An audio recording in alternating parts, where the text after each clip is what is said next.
But the problem is that the amount of mercury in the environment's increasing. The main reason for this is the power plants used to produce electricity. The main source of energy that most of them use is still coal, and when it's burned, it releases mercury into the atmosphere.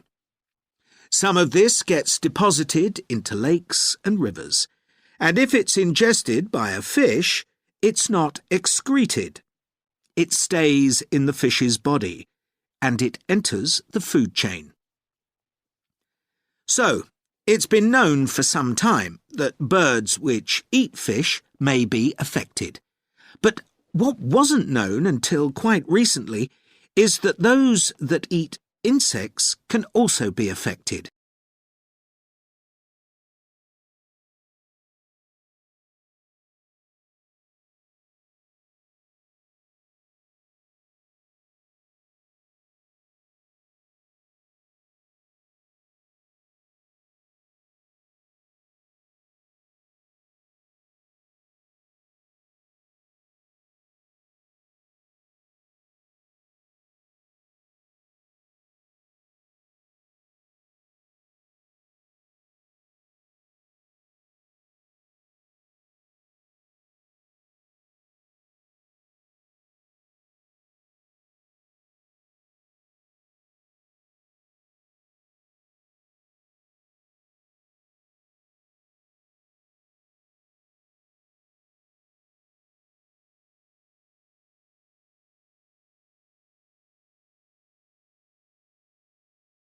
We don't have any databases on this sort of information.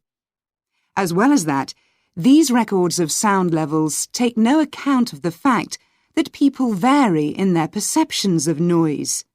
So someone like me with years of working in acoustics might be very different from you in that regard.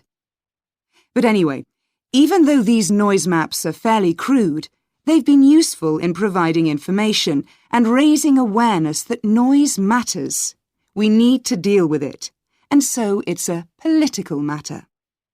And that's important.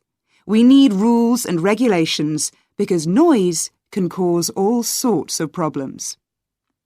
Those of you who are city dwellers know that things go on 24 hours a day.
There are more than 160 known species of chameleons. The main distribution is in Africa and Madagascar and other tropical regions, although some species are also found in parts of southern Europe and Asia. There are introduced populations in Hawaii and probably in California and Florida too. New species are still discovered quite frequently. Dr. Andrew Marshall, a conservationist from New York University, was surveying monkeys in Tanzania when he stumbled across a twig snake in the Mangobria forest, which, frightened, coughed up a chameleon and fled. Though a colleague persuaded him not to touch it because of the risk of venom, Marshall suspected it might be a new species.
Using the internet has become a normal part of everyday life for many people.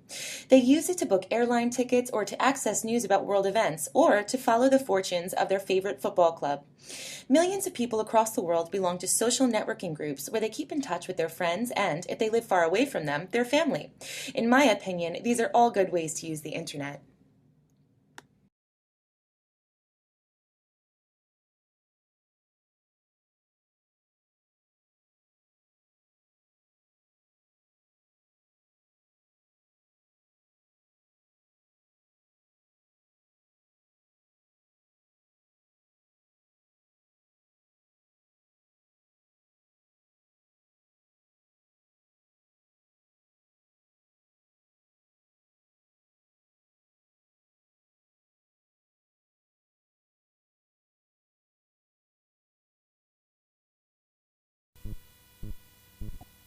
An Egyptian narrative of about 1080 BC, the story of Wen Amen, provides an insight into the scale of their trading activity. One of the characters is Wereket El, a Phoenician merchant living at Tanis in Egypt's Nile Delta. As many as 50 ships carry out his business, plying back and forth between the Nile and the Phoenician port of Sidon. The most prosperous period for Phoenicia was the 10th century BC, when the surrounding region was stable.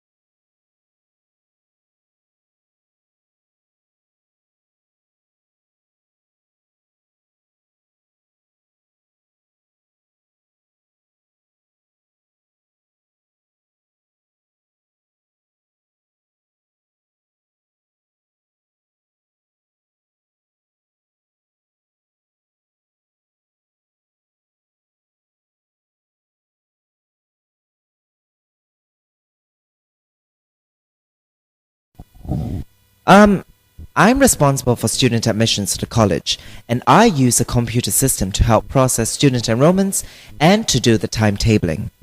But it doesn't really suit the way we work these days.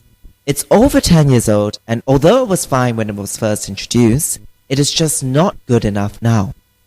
20 years ago, the college was quite small and we didn't have the number of students and tutors that we have now.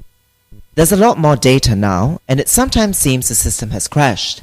But in fact, it just takes ages to go from one screen to the next.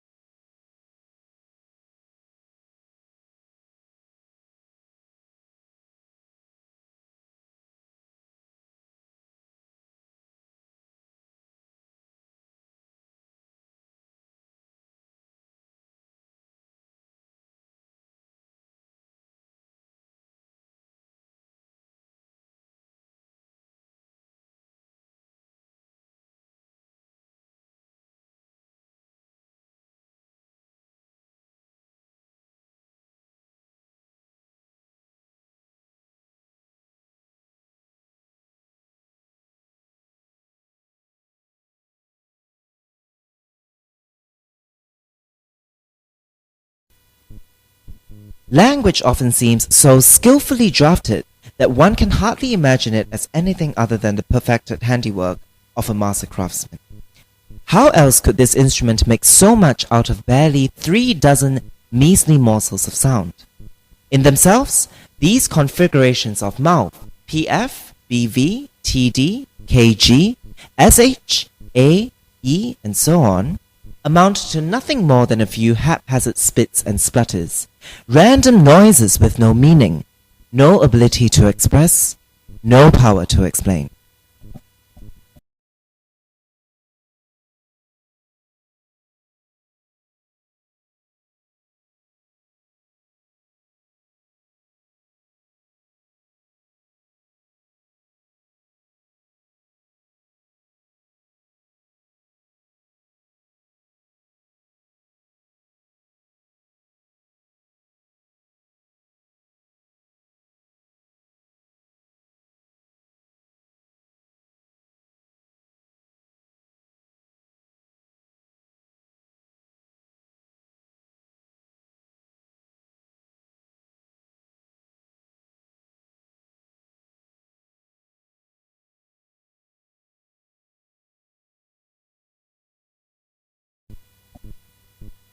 To biomedical researchers all over the world, twins offer a precious opportunity to untangle the influence of genes and environment, of nature and nurture. Because identical twins come from a single fertilized egg that splits into two, they share virtually the same genetic code. Any differences between them, one twin having younger looking skin, for example, must be due to environmental factors, such as less time spent in the sun.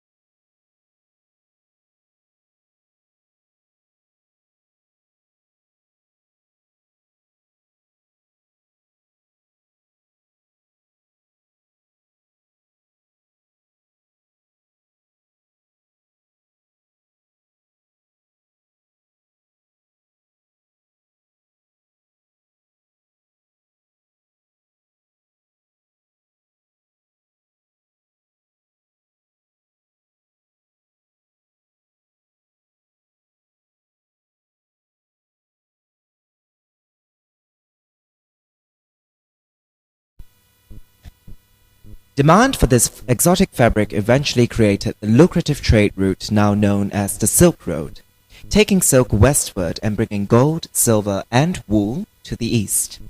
It was named the Silk Road after its most precious commodity, which was considered to be worth more than gold.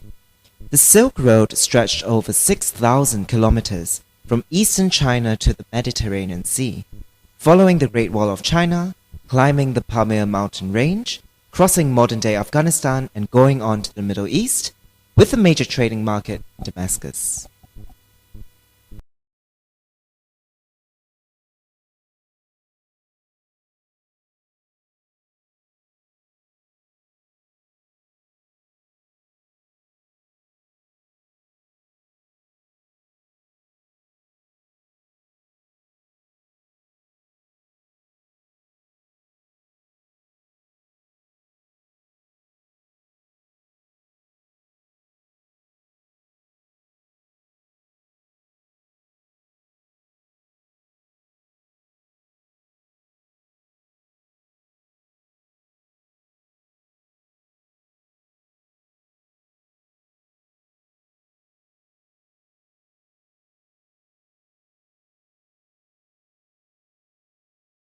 Now, the emergence of tropical medicine marked a transition, a transformation from something that had preceded it and that I hope won't be confusing.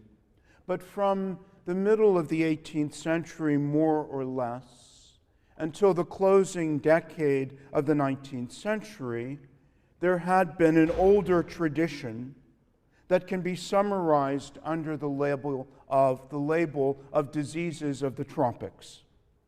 And there were a couple classic statements of this older tradition.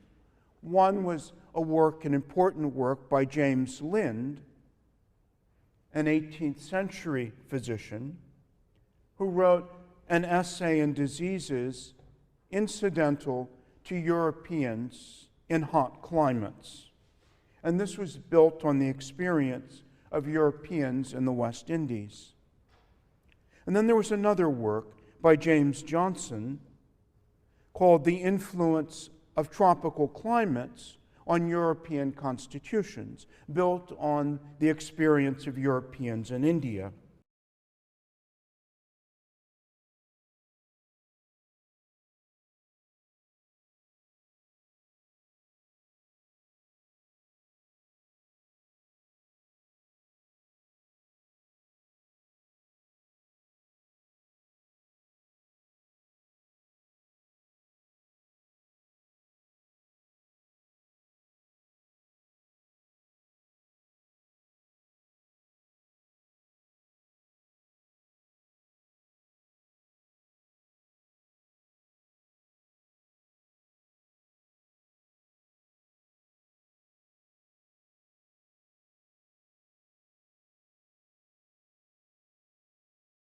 In 1962, an English political scientist and journalist by the name of Bernard Crick wrote a short and very polemical and influential little book called In Defense of Politics.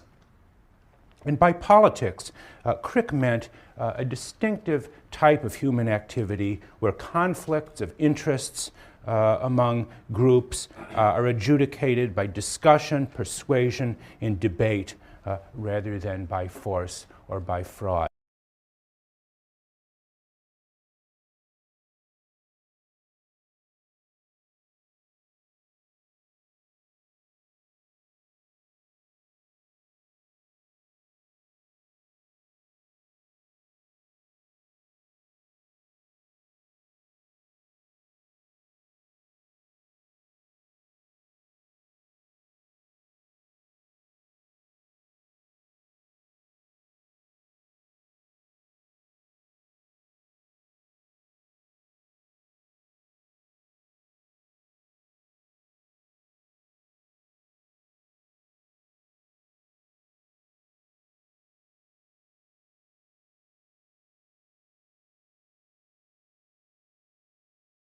The next topic is going to be black holes, and this is a similar situation.